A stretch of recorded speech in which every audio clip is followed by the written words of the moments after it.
On the note of the tournament organizers, actually, this is something that I've been kind of thinking about pretty deeply, probably for many years, but definitely more recently with the Code of Conduct Committee going on. And this might be some of the spicy take territory, but one of the things that I noticed is the COC relies on the signatory tournament organizers as a large aspect of how it lays its claim to legitimacy in the community.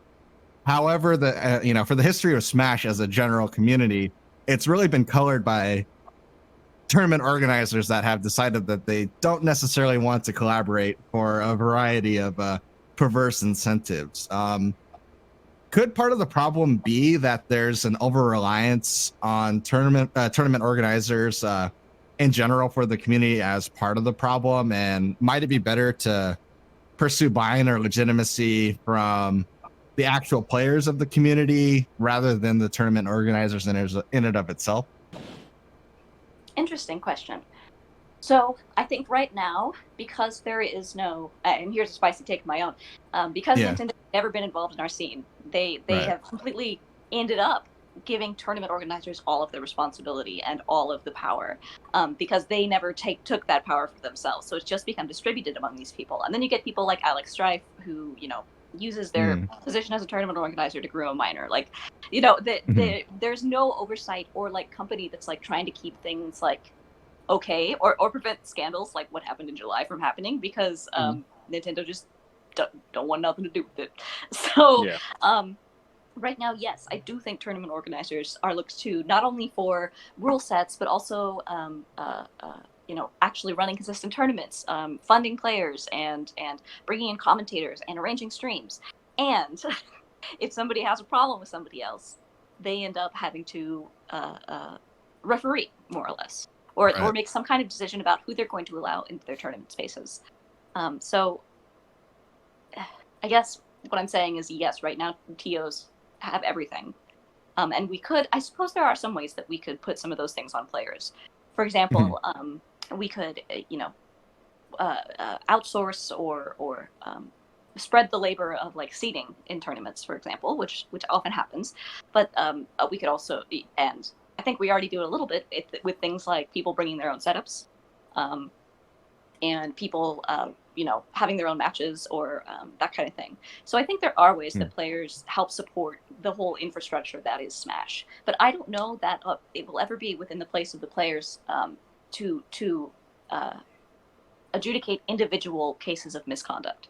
So in general, players can shape it. Players are culture, right? Like each of us shapes what it's okay to say when you lose, what it's okay to say about your girlfriend or the girls in the game. Like that is absolutely true. But I think things like Twitter have shown us that the players in aggregate don't always have the same kind of sensitivity as somebody that you're sitting in one-on-one talking to about safety. Yeah. Absolutely. Yeah, I definitely agree with that.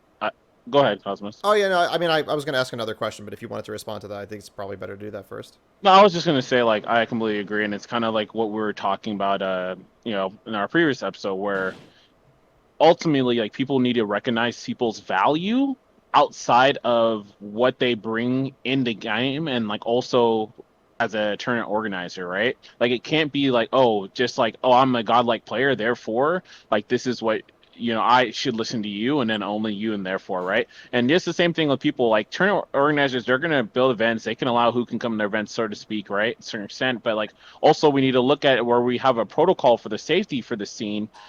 Like it doesn't need to be something where people need to take back the power, so to speak, in that way. And also it's beneficial for some of these tournament organizers as well, because some of them, they're like, I don't have the expertise for this, and people are looking to me to be the ones who define what is okay and what is not, right? When you have people in this scene, kind of going back to what we were talking about before, where you have people who are victim advocates, you have people who have this knowledge, right? You have these people who are like experts in these fields, who are also in the scene. Like we have such depth in our scene. We have such a vast array of people in the scene, and I think that we need to start looking at these people more and understanding people's worth is, beyond the scope of just the game, and being able to provide us a place to play. Right. I guess at the beginning of Smash, right, the only thing anybody had in common was we all like playing Smash. Yeah. And so the first people taking responsibilities were people that did this because they wanted to play the game and help other people play the game. But at this point, we're such a large community, and there are so many more people with skill sets or reasons to be in the community besides just like trying to be the best at Smash, right? That we should be thinking about community. We should be thinking about bigger things besides just who's good and how can I be as good as that person. Absolutely. Yeah, like one of the things that I am an advocate for, or kind of imagine, and this might kind of lend itself into a whole another can of worms of a discussion, is that I can only imagine what the community would look like if we had a more functioning, participatory organization system by which we delegate power as opposed to just relegating that to whoever decides to run the tournament and therefore becomes the their own kind of king of the local area.